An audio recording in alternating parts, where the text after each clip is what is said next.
Chahi amagi manungda thangna ahumlak turel torbal ningkhaiduna Kshetrigao esigi manungda lairiba mafamda ising ichawgi awaba thengnariba asi fanabani haina Kshetrigao esigi MLA na leibak thonduna hotnariba asida kanagumba kharana aranba propaganda sandorakpa political mileage launaba tawrakpa asi laibak thibani leibak kothokliba asi lanaigi yum sanaba hotnaba oina urabra waraba matamdana MLA hungadawribra haina Administrative Committee Kshetrigao Part 1 gi chairperson MD Rafi Khan Fongdorakli.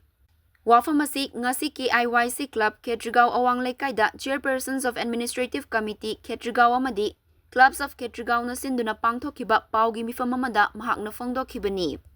Mahakna makha taraduna hai haukiba numit kharanigi mamangda kanagumba kharana social media, print media amadi electronic media singda lana sandorakpa Khetri Bengungi village manungda lairiba uyok achauba ching haina ipaipu haktaktagi ngasi fauba Hariba lamasi Uyoka Choba Kshetrigao Bengun Village 40 number dakta chanlaga leiba mafam asidagi leiba kotuna turel torban ningkhaiba fanaba thonba asida aranba propaganda sandorakliba asi yamna laibak thibani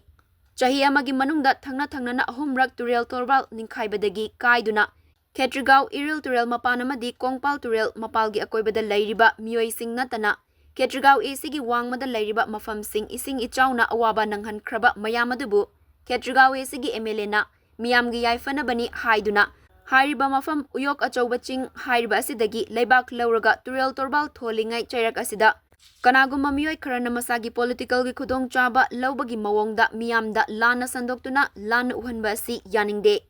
hariba mafam asidagi leibak lauduna thonliba asi hauzik nongju thagi matam yoraklaga